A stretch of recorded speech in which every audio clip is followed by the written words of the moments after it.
I will explain where I am in a little while when I can get away from this noise, but basically that's the M6, just there, just on the south edge of Carlisle. And I've come down a different footpath that I've never been down before. Straight away you've got all these really old trees with the big trunks, and the way these are sort of like nestled on the bottoms here. And you've got the path leading through here. And I just thought, looking at an image maybe with the base of 3 of these trees and the winding path through there, I'm not sure how this is going to come out, because the light is, even though it's sort of like in front of me, I'm not sure whether that helps or not, but it probably shows on the camera that you don't have to look very far before it's really sort of like, it becomes very hazy. It's not a really clear light at the moment. At the moment, just got my 24-105 lens on, and I've got the camera nice and low here, so I'm not looking at including much of the tree height, but I want to get 3 trees in, part of this winding path, and I may well then post-process crop this into more of a letterbox format, because I just think it suits it with this type of subject here.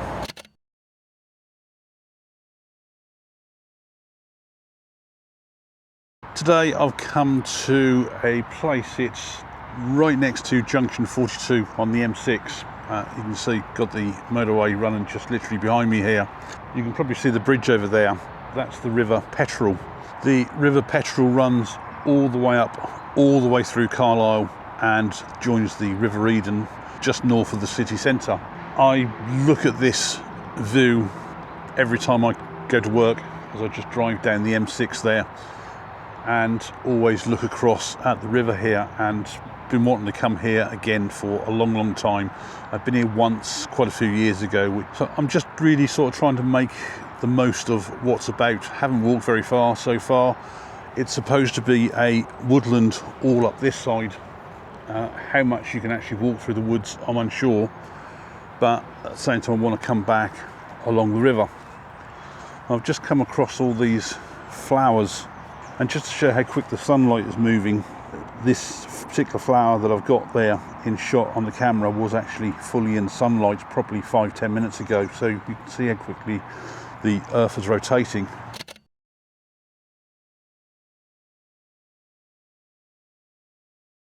Now, when you've got weather like this, you don't have to travel too far. Got this old English oak tree here, and I think with the blue skies, and you do get a little bit of the odd bit of white cloud through there as well, I've opted for my wide angle 16mm lens. Got the camera as low as I probably can on the tripod there, just to focus literally on the very bottom of the tree and reach up with as much detail as possible. Now, I haven't gone for the full top of this tree, otherwise I'd have to be a lot further back, and I think it just loses all that impact of sort of like the greatness of the thing at the base of the trunk.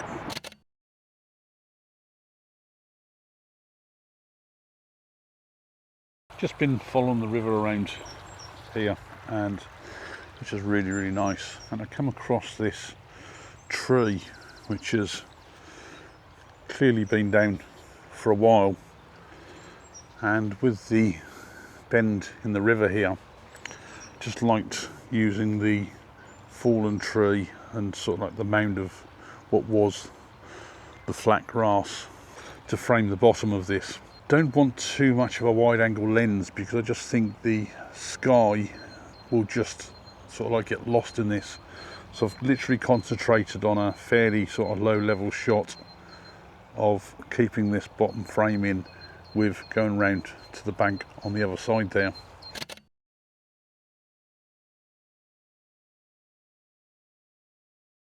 Been following the river along, fairly close to it as I go along, and I've now come into a place called Wreay Woods Nature Reserve, and I don't know if I've ever been here before.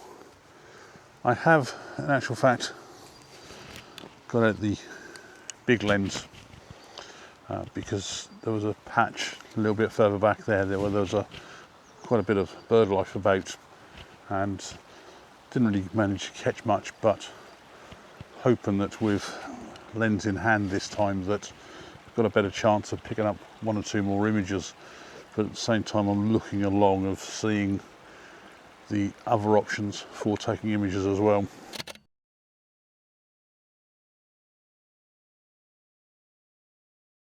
I've just walked all the way through the nature reserve, and the river still goes a reasonable way down. There are quite a few fallen trees. This one's probably one of the worst ones.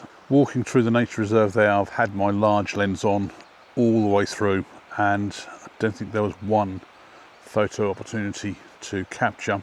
So I'm resorting back to how I started out, and that's with the macro lens.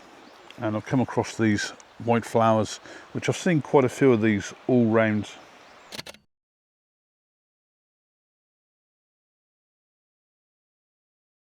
This bend in the river, you actually have to come up probably about 5 to 10 meters above the river here, and got what was, I suppose, originally a bridge here, and it sort of like gives you something extra to tackle, but it's quite easy enough across here. But I thought it made a sort of like an interesting image on there.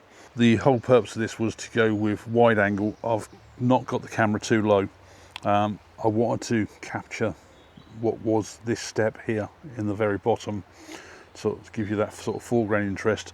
And here's the reason probably for the camera being higher, because I need to look down into the gully where this piece of log is that you step on to get across through the other side. But having it in a portrait view gives that sort of like real sense of scale for the height of the things.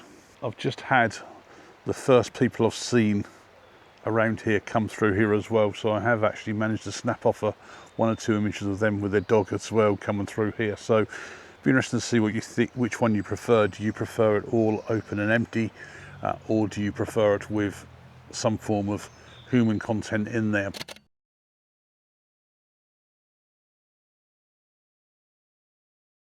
Even man-made objects like these pathways that have been put in here can all add extra interest, especially when in something like a nature reserve. And you can probably see I've got the camera set up fairly high here. I've tried taking an image where it's down sort of fairly low, as well as one fairly high, this is then more at head height. So it'd be interesting to see which one you prefer, because this one being at head height gives the better view of the pathway disappearing around the corner there.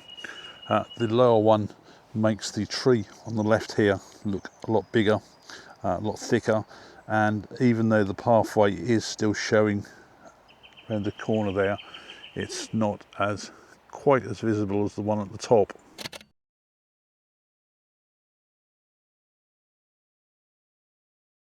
Spotted these daffodils here while walking along the river, and especially where the light is catching these trees that are overhanging the river, it just makes like a nice frame.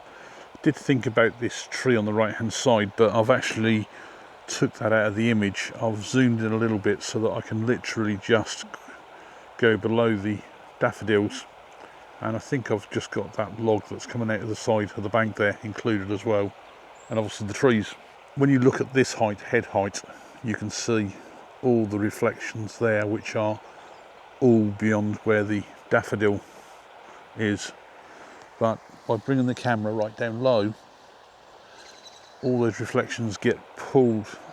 These bright parts of the reflections, the burnt out bits, all get pulled forwards, so that means I get a lot better sort of finish to the water.